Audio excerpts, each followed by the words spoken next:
जय हिंद दोस्तों, हमारे यूट्यूब चैनल अभद्र जी के ट्रिक में आप लोग को स्वागत है। तो आज का हमारा सेशन दिल्ली होमगार्ड से रिलेटेड होने वाला है।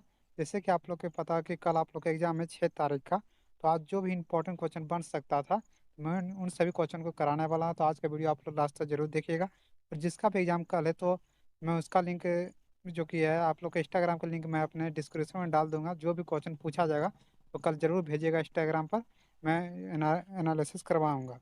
तो चलिए आज का क्वेश्चन मैं स्टार्ट करता हूँ। भारत की सिलिकॉन घाटी कहाँ स्थित है? ऑप्शन ए है दिल्ली, ऑप्शन दो है बेंगलुरु, ऑप्शन तीन है कर्नाटक, ऑप्शन चार है केरल। तो इसका सही आंसर हो जाएगा ऑप्शन नंबर दो, बेंगलुरु। भारत की सिलिकॉन घाटी कहाँ स्थित है? तो बेंगलुरु में स्थित है। ये क्वेश्चन भी 2019 के बिहार पुलिस में पूछा गया था कि भारत का सिलिकॉन घाटी कहाँ स्थित है। तो कहाँ हो जाएगा? बेंगलुरु में हो जाएगा। चलिए इसका अगला क्वेश्चन है, हिंद महासागर में कौन सा द्वीप स्थित है? ऑप्शन ए है आयरलैंड, ऑप्शन दो है मालदीव, ऑप्शन तीन है क्यूबा, ऑप्शन चार है तस्मानिया। तो इसका सही आंसर हो जाएगा ऑप्शन नंबर है आयरलैंड। हिंद महासागर में कौन सा द्वीप स्थित है? तो ये जो कि आयरलैंड द्वीप स्थित है। ये क्वेश्चन याद रखिएगा, आपकी बार एग्जाम में जरूर पूछा जाएगा। चलिए उसका नेक्स्ट है क्वेश्चन नंबर चार, ग्लोब पर कर्क रेखा कितने देशों से गुजरता है? ऑप्शन ए है 15, ऑप्शन दो है 16, ऑप्शन तीन है 14, ऑप्शन चार है 13। तो इसका सही आंसर होगा ऑप्शन नंबर दो, 16। ग्लोब का मतलब क्या हो? पृथ्वी। पृथ्वी पर कर्क रेखा कितने देशों से गुजरता है? तो 16 देशों से गुजरता है। आप लोग याद रखिएगा। पूछेगा कि पृथ्वी पर कर्क रेखा कितने देशों से गुजरता है? तो 16 देशों से। ये क्वेश्चन 2020 के एग्जाम में पूछा गया था। तो ये सब क्वेश्चन ऐसा क्वेश्चन जो एग्जाम में बार बार पूछे जाते हैं हर एक एग्जाम में। चलिए उसका अगला क्वेश्चन है, पूछा कर्क रेखा भारत भारत के कितने देशों मतलब कितने देशों से होकर गुजरता है? तो 16 देशों से। 20 में जो कि पूरे कर्क रेखा 16 देशों से होकर गुजरता है।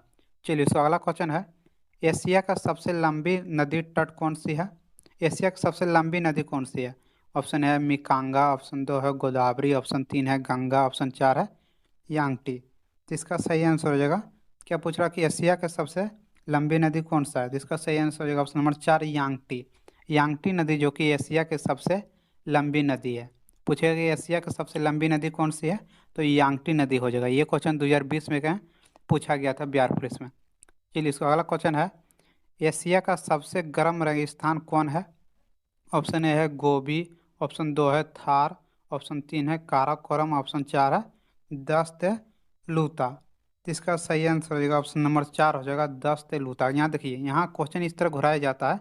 पूछ रहा क्या एशिया का सबसे गर्म रेगिस्तान कौन है? तो दस्त लूता हो जाएगा। ये पूछेगा कि भारत का सबसे गर्म रेगिस्तान कौन है? तब तो थार रेगिस्तान हो जाएगा। लेकिन यहाँ पूछो क्या पूछा है, एशिया का सबसे गर्म रेगिस्तान कौन है?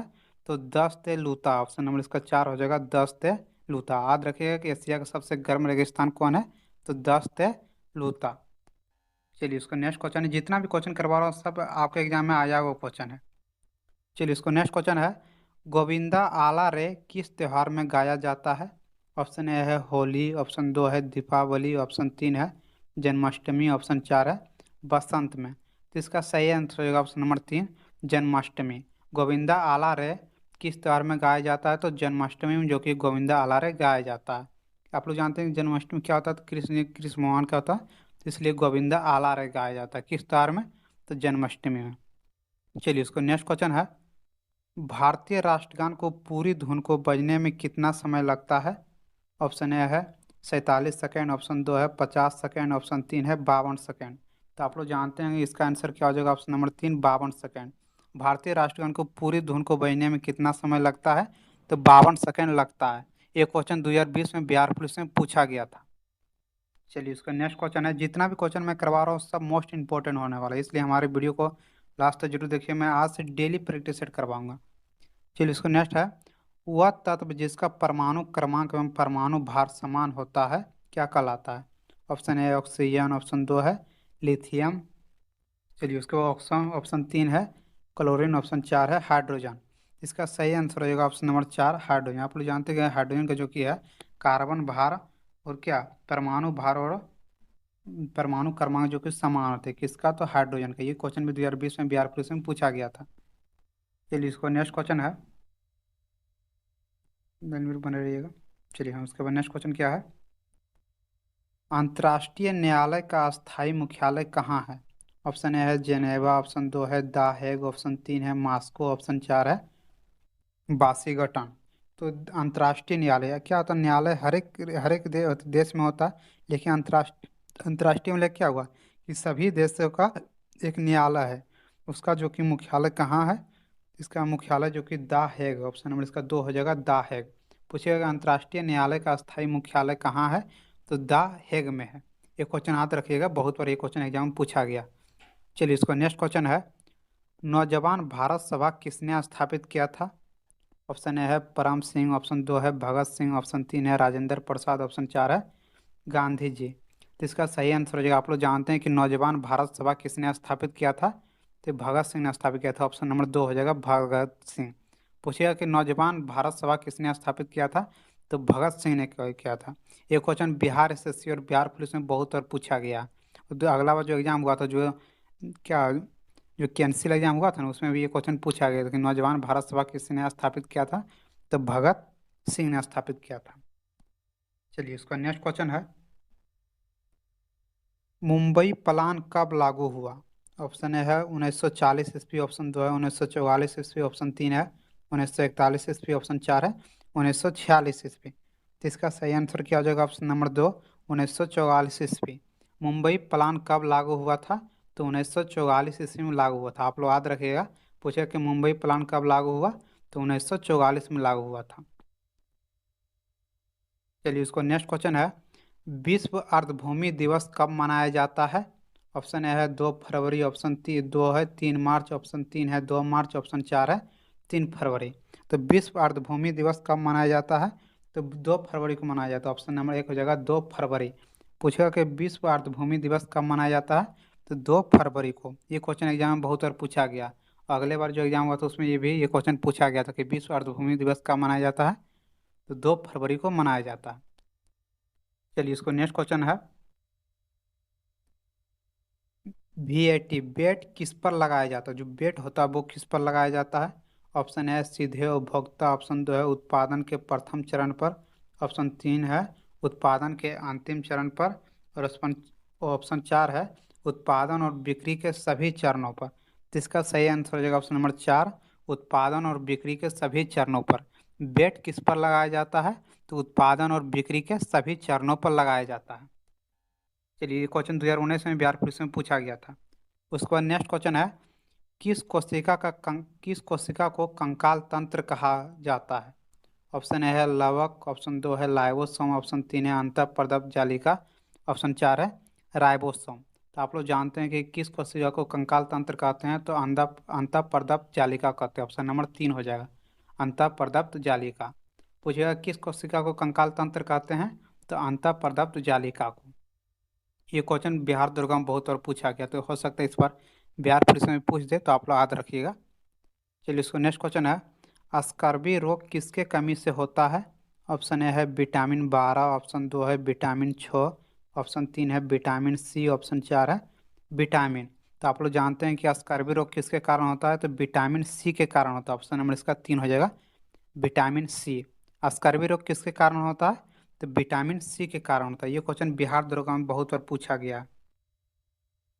आप लोग को प्रीवियस ईयर से बहुत क्वेश्चन मिलता है। आप लोग देखेंगे कि जो बिहार दरोगा में क्वेश्चन पूछा गया है, उससे बिहार पुलिस बहुत ही ज़्यादा क्वेश्चन मिलता है। चलिए इसको नेक्स्ट क्वेश्चन है, आग को बुझाने के लिए कौन सा गैस प्रयोग किया जाता है? ऑप्शन 1 है नियॉन, ऑप्शन 2 है नाइट्रोजन, ऑप्शन 3 है कार्बन डाइऑक्साइड, ऑप्शन 4 है ऑक्सीजन। तो इसका सही आंसर हो जाएगा ऑप्शन नंबर 3 कार्बन डाइऑक्साइड। आग को बुझाने के लिए कौन सा गैस का प्रयोग किया जाता है? तो कार्बन डाइऑक्साइड। आप लोग देखें कि आग जो फाइबर होता है उसमें क्या रहता है? उसमें कार्बन डाइऑक्साइड रहता है। तो पूछेगा कि आग को बुझाने के लिए कौन सा गैस का प्रयोग करते हैं? तो कार्बन डाइऑक्साइड हो जाएगा। चलिए उसका अगला क्वेश्चन है,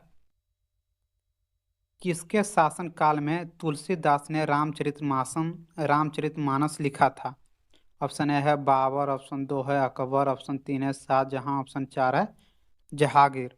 तो किसके शासन काल में जो कि बाबर ने और तुलसीदास ने जो कि है रामचरितमानस लिखा था? इसका सही आंसर हो जाएगा ऑप्शन नंबर 2 अकबर। अकबर के शासन काल में जो कि है तुलसीदास ने रामचरितमानस लिखा था। ये क्वेश्चन बिहार पुलिस में पूछा गया था जो अगले बार एग्जाम हुआ था। चलिए इसका नेक्स्ट क्वेश्चन है, भारत रत्न प्राप्त करने वाली पहली महिला कौन था? ऑप्शन ए है इंदिरा गांधी, ऑप्शन 2 है मदर टेरेसा, ऑप्शन 3 है लता मंगेशकर, ऑप्शन 4 है एनी बेसेंट।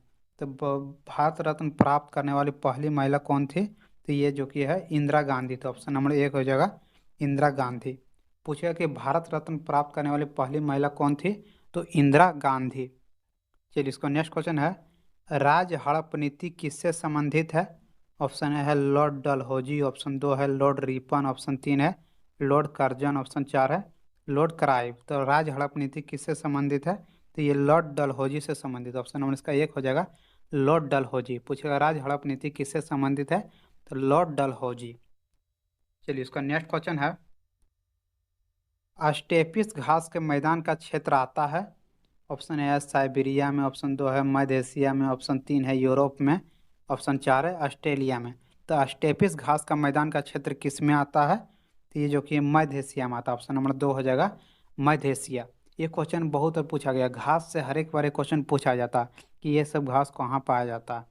तो इसलिए जो इंपॉर्टेंट बन सकता था, मैं घास का मैदान जरूर हर एक बार का क्वेश्चन करवाऊंगा। मैं अभी से जब तक आप लोग का एग्जाम नहीं होता, मैं डेली का प्रैक्टिस सेट करवाऊंगा।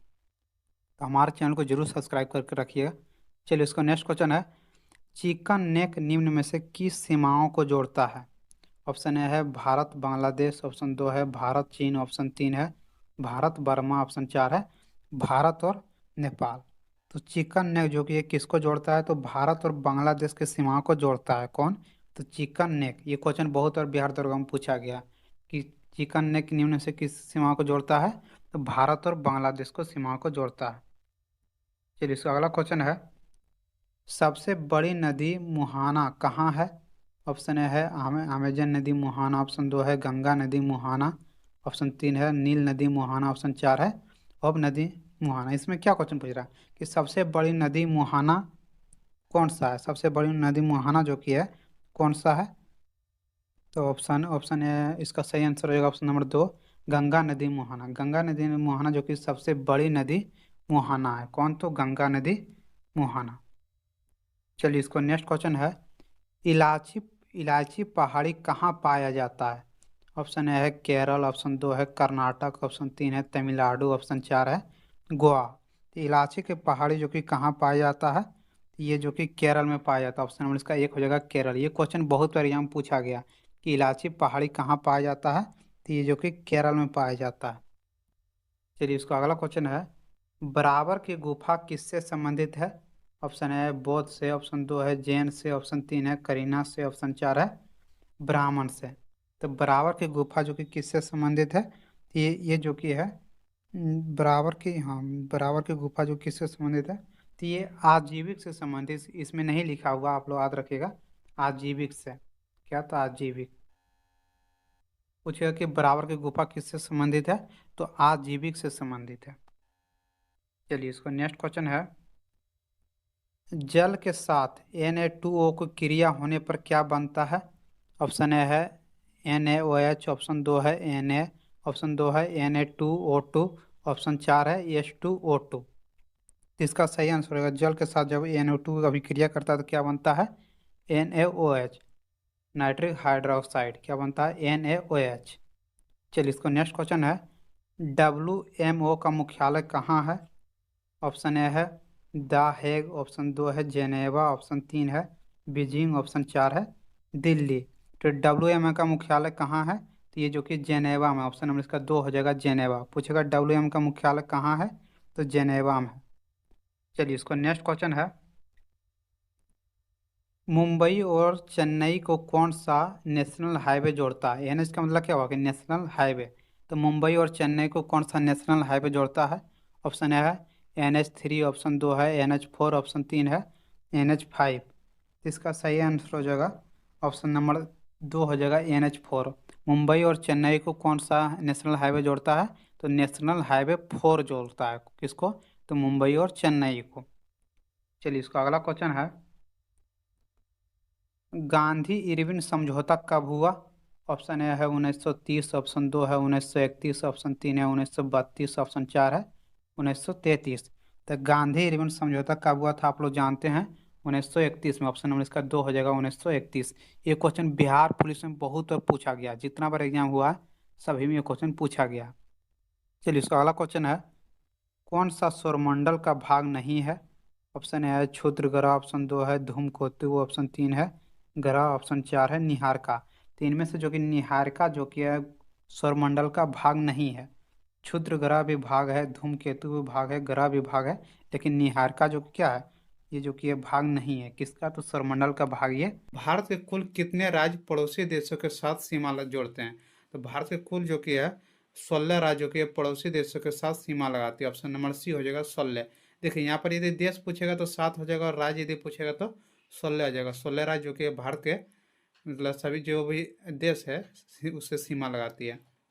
चलिए, इसको नेक्स्ट क्वेश्चन क्या पूछा गया था, भारत किस पड़ोसी देशों के साथ सबसे अधिक सीमा लगाती है? तो भारत जो कि सबसे अधिक सीमा जो कि बांग्लादेश के साथ लगाता है। ऑप्शन नंबर ए हो जाएगा बांग्लादेश। याद रखिएगा, ये भी क्वेश्चन एग्जाम में पूछा गया था। उसका नेक्स्ट क्वेश्चन है, भारत कितने देशों के साथ स्थलीय सीमा लगाती है? तो भारत जो कि है 7 देशों के साथ स्थलीय सीमा लगाती है। ऑप्शन नंबर सी हो जाएगा 7। स्थलीय पूछेगा तो कितना हो जाएगा, 7 हो जाएगा। और जलीय यदि पूछ दिया तो जलीय कितना हो जाएगा, 2 हो जाएगा। याद रखिएगा, जलीय सीमा जो कि 2 लगाता है, एक श्रीलंका हो गया, दूसरा इंडोनेशिया। चलिए, उसको नेक्स्ट क्वेश्चन है, भारत और चीन के बीच की सीमा रेखा को क्या कहा जाता है? भारत और चीन के बीच की सीमा रेखा के जो कि है मैकमोहन रेखा कहा जाता है। ऑप्शन नंबर बी हो जाएगा मैकमोहन। पूछेगा भारत और चीन के बीच की रेखा को क्या कहा जाता है, तो मैकमोहन रेखा जो कि है भारत और चीन को अलग करता है एक दूसरे से। उसका नेक्स्ट क्वेश्चन है, भारत और पाकिस्तान के बीच कौन सी रेखा होती है? तो आप लोग जानते हैं इसका आंसर, भारत और पाकिस्तान के बीच जो कि है रेड क्लिफ रेखा। तो ऑप्शन नंबर ए हो जाएगा रेड क्लिफ रेखा। पूछेगा भारत और पाकिस्तान के बीच तो रेड क्लिफ रेखा, और भारत और चीन के बीच तो क्या होगा, मैकमोहन रेखा। ये सब क्वेश्चन एग्जाम पूछा जाता है और पूछा गया ये सब क्वेश्चन। उसका नेक्स्ट क्वेश्चन है, भारत के सबसे निकटतम समुद्री पड़ोसी देश कौन सा है? तो सबसे निकटतम पड़ोसी देश जो कि है श्रीलंका। ऑप्शन नंबर बी हो जाएगा श्रीलंका। पूछेगा भारत के सबसे निकटतम जो कि समुद्री पड़ोसी देश कौन सा है? तो श्रीलंका। मतलब समुद्री देशों के साथ दो, आप लोग पहले बताएं ना कि समुद्री से सीमा जो कि दो देशों के साथ लगाता है, एक श्रीलंका और एक इंडोनेशिया। तो सबसे जो कि नज़दीक जो कि पाया जाता है वो श्रीलंका पाया जाता है, भारत से सटे हुए हैं। चलिए, इसका अगला क्वेश्चन है, भारत के मानक समय उत्तर प्रदेश के किस शहर से गुजरता है? आप लोग जो जानते हैं भारत का जो मानक समय रेखा है वो 82.5 डिग्री, वो किस देशों की उत्तर प्रदेश के कौन से राज्य से गुजरता है? तो ये मिर्जापुर से गुजरता है। ऑप्शन नंबर बी हो जाएगा मिर्जापुर। देखिए, इलाहाबाद में ही एक ऐसा जगह है जो मिर्जापुर है। यदि मिर्जापुर नहीं दिया रहा है ऑप्शन में तो इलाहाबाद दिया रहेगा, तो इलाहाबाद मारिएगा। यदि इलाहाबाद और मिर्जापुर दोनों दिया रहा है तब मिर्जापुर मारिएगा, क्योंकि मिर्जापुर से निकलता है। इलाहाबाद में ही क्या है, मिर्जापुर है, इसलिए कभी कभी मिर्जापुर देखना ही इलाहाबाद दे दिया जाता है। तो यदि मिर्जापुर नहीं दिया रहा है तो इलाहाबाद दिया रहा है, तो इलाहाबाद मारिएगा इसका आंसर। चलिए, इसको नेक्स्ट क्वेश्चन है, सबसे अधिक राज्यों के साथ कौन सा राज्य सीमा लगाता है? तो सबसे अधिक राज्यों के साथ जो कि उत्तर प्रदेश सीमा लगाती है। ऑप्शन नंबर बी हो जाएगा उत्तर प्रदेश। पूछेगा सबसे अधिक राज्यों के साथ कौन सा राज्य सीमा लगाती है? तो उत्तर प्रदेश राज्यों के सबसे अधिक राज्यों के साथ सीमा लगाती है, लगभग 17 के 18। चलिए, इसको नेक्स्ट क्वेश्चन है, असम एवं अरुणाचल प्रदेश के बीच कौन सी नदी सीमा बनाती है? जो असम राज्य है और अरुणाचल अरुणाचल राज्य है उसके बीच की सीमा रेखा को क्या कहा जाता है? तो संकोश नदी जो कि उसके बीच की सीमा बनाता है। ऑप्शन नंबर सी हो जाएगा संकोश नदी। पूछेगा असम एवं अरुणाचल प्रदेश के बीच कौन सी नदी सीमा बनाती है? तो संकोश नदी। चलिए, इसको नेक्स्ट क्वेश्चन है, ये सब जो भी क्वेश्चन मैं करवा रहा हूँ सब स्टैटिक जीके क्वेश्चन है। अभी के समय में स्टैटिक जीके से बहुत ही ज़्यादा क्वेश्चन पूछा जाता है, तो आप लोग स्टैटिक जीके को अच्छे से पढ़िएगा। उसका नेक्स्ट क्वेश्चन है, विश्व का सबसे बड़ा ज्ञात नदी द्वीप माजुली भारत के किस राज्य में स्थित है? सब विश्व का देखिए, विश्व का सबसे बड़ा ज्ञात नदी द्वीप कौन सा है? तो माजुली है। यहाँ से क्वेश्चन बन गया, लेकिन क्वेश्चन क्या कह रहा है, ये भारत के किस राज्य में स्थित है? तो ये भारत का जो कि असम राज्य में स्थित है। ऑप्शन नंबर बी हो जाएगा असम। यदि पूछेगा विश्व का सबसे बड़ा ज्ञात नदी द्वीप कौन सा है? तो माजुली है, लेकिन पूछेगा माजुली कहाँ स्थित है? तो असम में स्थित है। ऑप्शन नंबर बी हो जाएगा असम राज्य में। चलिए, इसका नेक्स्ट क्वेश्चन है, कुंचिकल जलप्रपात भारत के किस राज्य में स्थित है? क्या पूछ रहा कि कुंचिकल जो कि जलप्रपात भारत के किस राज्य में स्थित है? ये भारत के जो कि कर्नाटक राज्य में स्थित है। ऑप्शन नंबर बी हो जाएगा कर्नाटक। पूछेगा कुंचिकल जलप्रपात भारत के किस राज्य में स्थित है? तो कर्नाटक राज्य में जो कि ये स्थित है। चलिए, इसका अगला क्वेश्चन है, पुरानी जलोढ़ मिट्टी को क्या कहा जाता है? तो पुरानी जलोढ़ मिट्टी को जो कि है बांगर मिट्टी कहा जाता है। ऑप्शन नंबर बी हो जाएगा बांगर। पूछेगा पुरानी जलोढ़ मिट्टी को किस नाम से जाना जाता है? तो बांगर भी से कहा जाता है। और नई जलोढ़ मिट्टी को जो कि खादर कहा जाता है। याद रखिएगा, यदि नई जलोढ़ मिट्टी पूछेगा तो खादर हो जाएगा, यदि पुरानी पूछेगा तो बांगर हो जाएगा। यहाँ पर पुरानी पूछा है तो क्या हो जाएगा? बांगर। यदि नई पूछता तो खादर हो जाता।